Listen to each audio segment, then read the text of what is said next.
rattraper. Le 0,6 va rattraper comme il a rattrapé les taux de contamination.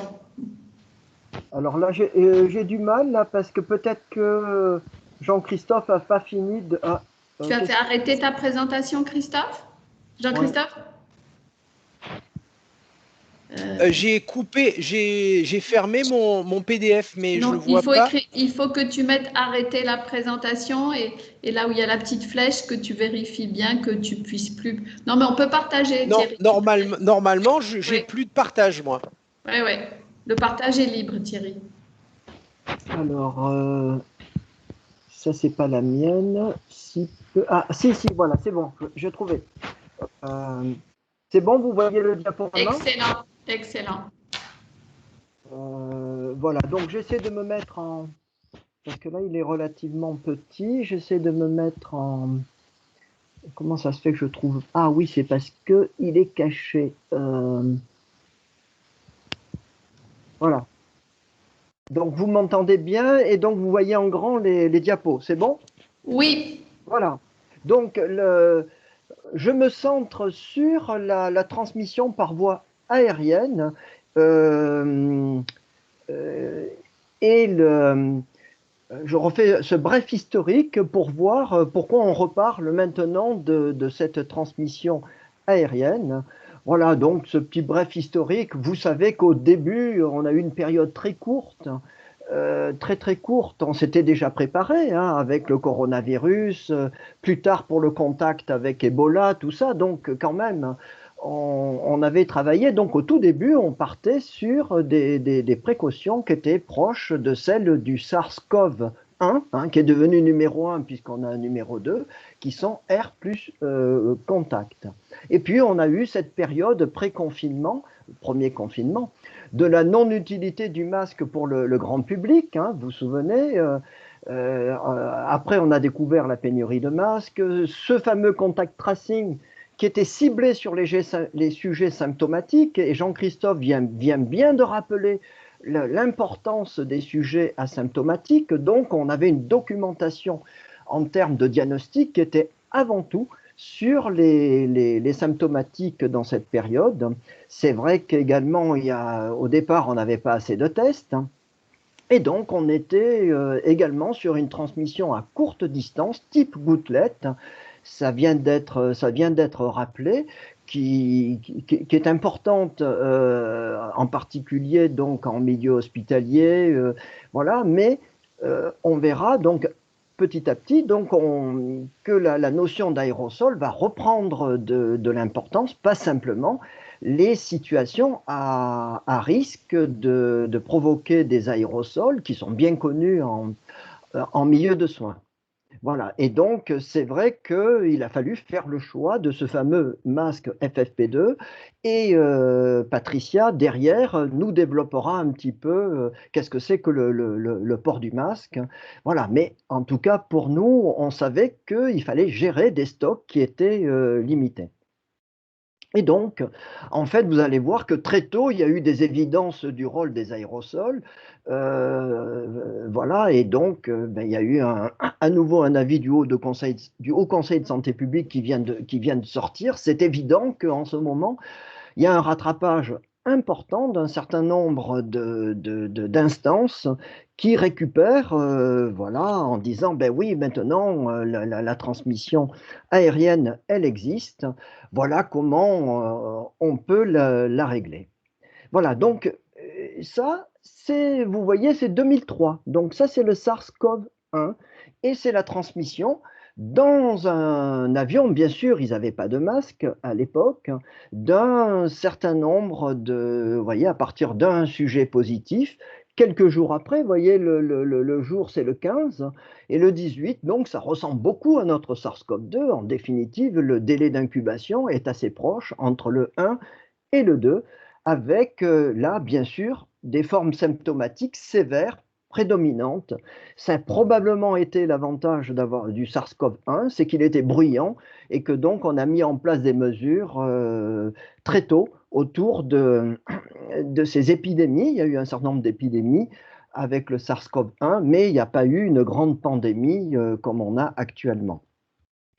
Et là, vous avez le schéma de l'avion et vous voyez bien la dispersion, hein, donc c'est en violet, violet foncé, la dispersion des passagers touchés et de membres du personnel, et puis ceux pour lesquels on a pu écarter la maladie, et puis d'autres qui, a priori, ne l'ont pas faite.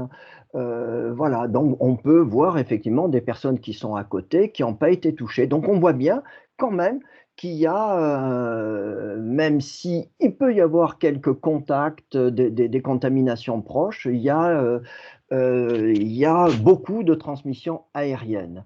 Voilà, c'est la croix, là où il y a le passager index. Alors, en ce qui concerne le SARS-CoV-2, il y a bien sûr beaucoup de publications. Ça, c'est une publication récente, vous voyez, dans le British Medical Journal, euh, qui montre, euh, après transport aérien, donc je ne vais pas détailler, hein, le but n'est pas là, mais il montre qu'il y a toute une série de transmissions euh, qu'ils ont pu démontrer parce que c'est un pays qui séquence beaucoup, comme la Grande-Bretagne, comme un certain nombre de pays, pas comme la France, malheureusement.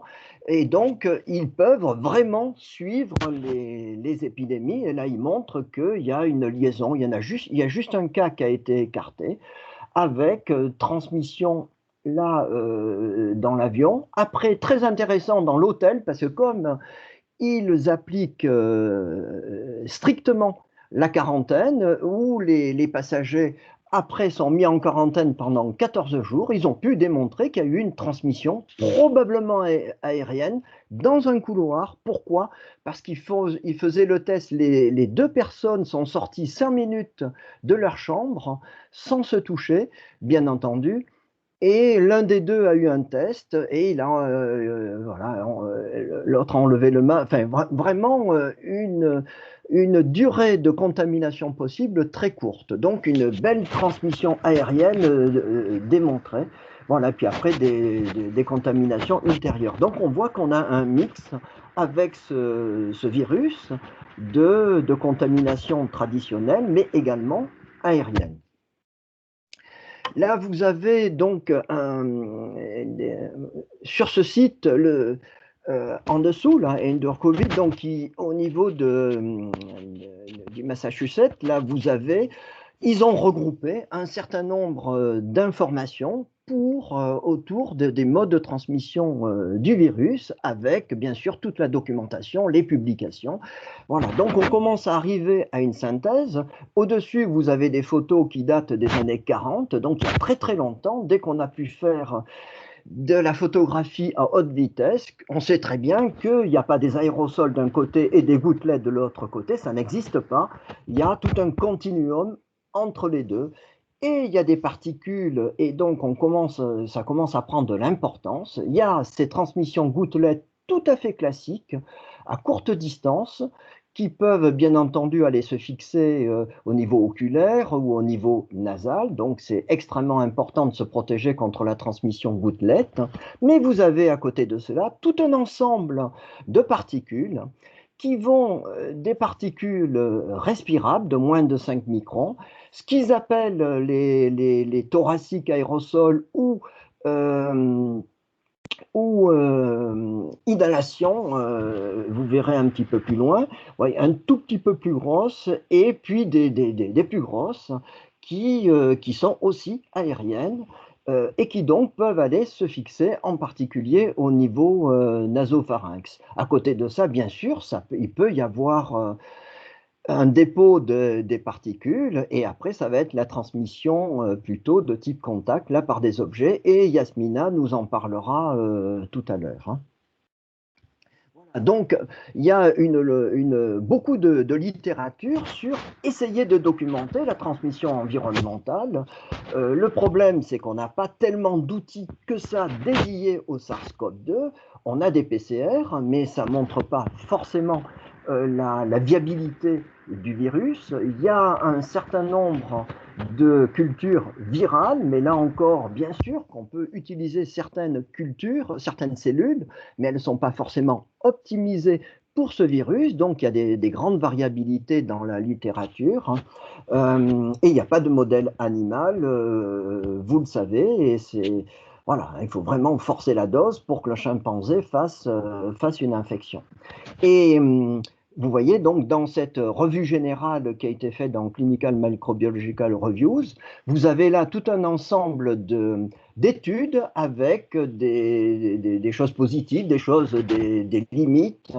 Voilà, hein, je vous engage à la lire. Il y a beaucoup de choses intéressantes avec là les prélèvements. On retrouve le virus dans l'environnement, voire l'air, et là, là, c'est les études qui ne le trouvent pas, donc qui sont quand même moins nombreuses, avec très peu d'études pour lesquelles il y a vraiment une étude de la viabilité du virus. Donc, il propose un modèle, du coup, dans cette revue, en essayant quand même d'introduire la notion des aérosols inhalables versus les respirables. C'est-à-dire que là, on a des particules de taille plus importante, avec comme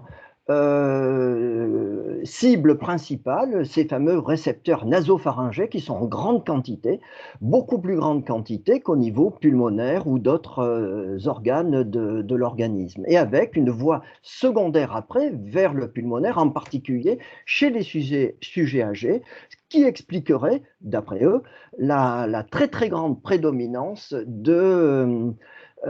des atteintes sévères chez les sujets âgés qui arriveraient par une voie secondaire, pourquoi pas, bien sûr, en particulier les sujets très âgés, des fausses routes, voilà. Et donc là, il vous montre la situation, on va dire, à très haut risque, là. Hein, le professionnel est sans masque, et là, au contraire, la situation où, avec des équipements corrects, on doit pouvoir se protéger du virus, et bien entendu, avec déjà un traitement de l'air, hein, c'est donc capital de pouvoir éliminer au maximum les aérosols. Et ils expliquent, hein, ils reprennent ça, hein, ça c'était sorti par le ministère américain du Travail en lien avec le CDC, hein, cette fameuse pyramide inversée où les équipements de protection, ce n'est pas le plus important. Hein, le plus important, vous le savez, c'est d'éliminer les facteurs de structure, éliminer la source, par exemple. Hein. Voilà, je ne vais pas détailler, mais on peut peut-être, pourquoi pas, avoir aussi des techniques avec, pourquoi pas, hein, tuer les virus. Enfin, il y a tout un ensemble de mesures qui peuvent diminuer le risque. Voilà, donc ça, c'est une diapositive que j'utilise, je l'avais déjà au mois de mai 2020, qui montre bien la transmission à partir des sujets asymptomatiques. Donc, c'était une publication dans les Proceedings, hein, de la Société américaine de l'Académie des sciences, qui montrait parfaitement la transmission à partir des sujets asymptomatiques, avec des mesures là pour montrer qu'il y a un certain nombre de particules qu'on peut émettre quand on parle. Là, c'est sans parler. Là, on n'a pas de masque, et bien sûr, l'efficacité du masque. Et vous voyez les situations à risque et les situations non à risque. Et bien entendu, il prenait bien la précaution de montrer qu'il y a toute une variété de particules. Hein. Donc ça, c'est mai 2020. Hein. Donc il y a quasiment un an qu'on sait qu'il peut y avoir ce type de transmission, et je l'utilise toutes les semaines dans les formations que je fais aux médecins libéraux. Et donc, il y a dans le British Medical Journal, tout le monde connaît bien ça maintenant, où quand on fait varier tous les paramètres, hein, si on est à l'intérieur mal ventilé, on est plutôt vers le rouge, plus on va vers l'extérieur, ou si c'est mieux ventilé, on va vers le vert, plus on a un temps de présence important, et on va vers le rouge.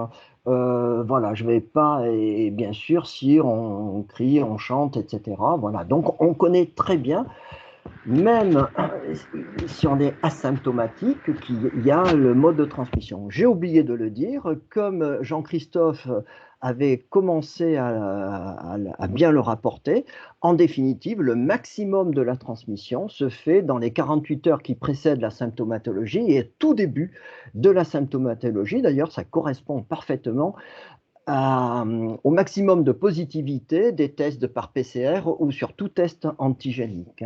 Voilà, donc bien entendu, si associé à ça, on a un contact tracing qui n'est pas très efficace, hein, qui se fait avec la longue vue, c'est-à-dire la CPM, c'est un contact tracing au téléphone, alors que dans certains pays, c'est des équipes qui se déplacent pour s'assurer que les personnes restent à domicile. Eh bien, forcément, l'efficacité n'est pas la même. En termes de modèle, ça c'est ce qui est proposé là aussi dans le Massachusetts. Ce site vous permet de reprendre un certain nombre de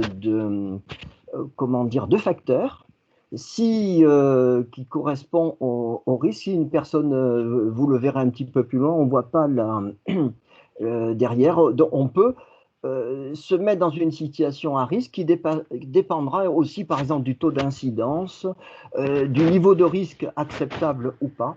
Est-ce qu'on est dans quel type d'espace, salle de classe, EHPAD, etc. Est-ce qu'on a des masques ou pas? Est-ce qu'on parle ou pas? L'âge, la proportion de personnes immunisées, c'est intéressant. Les variants, c'est-à-dire si on augmente, on va vers les nouveaux variants plus contagieux, voire qui résistent en partie au vaccin, ben ça augmente le risque. Voilà, donc c'est intéressant de ça. Et derrière, il y a des modèles mathématiques, ce n'est pas forcément la vie réelle, mais il y a des tentatives de s'en approcher. Ça, c'est des propositions d'une équipe parisienne. Là, c'est plutôt des physiciens, enfin des non-médicaux, mais qui travaillent sur les fluides, c'est très important. Ils ne sont pas précurseurs. J'utilisais cette publication l'année dernière concernant justement la vitesse de transmission, l'importance des flux. C'est-à-dire qu'on va travailler sur des distances, 1 mètre en France, 2 mètres dans les pays anglo-saxons, et encore 2 mètres, ce n'est pas suffisant, et il montrait que le simple courant d'air permettait à ces fameux aérosols, voire gouttelettes, d'aller jusqu'à 10, 20 mètres avec l'augmentation du courant d'air. Là, l'équipe parisienne essaie de voir, et peut-être que on va le faire dans nos établissements, probablement plutôt bien sûr à l'extérieur, dans tout ce qui est non sanitaire. Est-ce qu'on ne pourrait pas orienter les flux d'air pour éviter, au contraire, qu'il y ait transmission des aérosols entre les personnes? Voilà, d'où ces jolis schémas, hein, ce n'est pas ceux de la revue, ça a été repris par Le Monde dans une infographie du Monde où les schémas sont un petit peu plus jolis. Hein, on aimerait bien embaucher leurs infographistes pour faire des jolies illustrations comme ça. Voilà, donc l'idée est de pouvoir, en intérieur en particulier, ou là dans les files d'attente, avoir des flux d'air orientés pour éviter la transmission par aérosol. Et si on reprend ce modèle américain, là c'est intéressant parce qu'on regarde le suivant qu'on se met dans un restaurant, ici dans une salle de classe. Donc là on peut avoir, mettons, un tiers de personnes, on approche des 30% de personnes immunisées. Là, si c'est une classe, les enfants pour l'instant ne sont pas immunisés. Eh bien, on peut voir les taux d'occupation, c'est intéressant. Vous voyez, 72 personnes, s'il reste 4 heures, il faut baisser à 36 personnes. Si le taux d'incidence est à 400, vous savez que M. Macron, pour être sûr que tous les départements tombent en dessous de 400, il a pris un taux d'incidence extrêmement élevé comme indicateur, là où d'autres pays sont à 50, hein, les Japonais ou un petit peu moins, et les Allemands se mettent à 100, je crois. Voilà. Et donc, on tombe à 36 personnes dans le restaurant. Par contre, on remonte, s'il y a 99% d'immunisés, c'est intéressant. Voilà. Et donc, là, pareil pour une salle de classe, vous voyez, 100 personnes, 4 heures. Par contre, les élèves qui se voient tous les jours, eh bien, on voit bien que si on augmente le temps de présence, eh bien, le risque réapparaît en fonction du taux d'occupation. Voilà, et donc, on peut faire la même chose de ce même type de modélisation qu'ils ont publié dans les PNAS. Vous avez la classe là, vous avez l'EHPAD, hein, et on voit bien que le temps nécessaire, puisqu'il va y avoir un temps d'exposition, là, il se chiffre en heures, là en jours, hein, en fonction d'une ventilation, on va dire mécanique, là une ventilation naturelle, donc là on est dans des zones de sécurité, Et par contre, quand on arrive dans l'EHPAD, vous voyez que là, ça se chiffre en minutes, les temps de contact, et là, en heures. Donc, on reste dans des zones à risque dans ce type d'établissement, en espérant, bien sûr, et là, c'est ma conclusion, hein, que, les facteurs qui vont intervenir, la vaccination, hein, c'est-à-dire que plus le taux de personnes vaccinées est élevé, plus ça va diminuer le risque, donc augmenter la marge de sécurité. Deuxièmement, l'aération des locaux et ces fameux détecteurs de CO2 qui permettent de détecter le fait qu'il y a trop de personnes depuis trop longtemps sans aération. Ça, c'est intéressant. On peut y ajouter d'autres paramètres comme traitement de l'air, comme ces fameux flux orientés. Ça ne sera pas facile, je ne pense pas que ça ne va pas être simple dans les établissements de santé. Et donc, ne garder après que les mesures adaptées selon l'évaluation du niveau du risque. Pour l'instant, le Haut Conseil de santé publique ne s'embête pas. On doit faire le traitement d'air, mais on garde toutes les autres mesures. Voilà, donc il faut quand même qu'on ait des propositions pour valoriser quand même cette vaccination, et je pense que c'est en train de se mettre en place. Voilà, merci. Merci.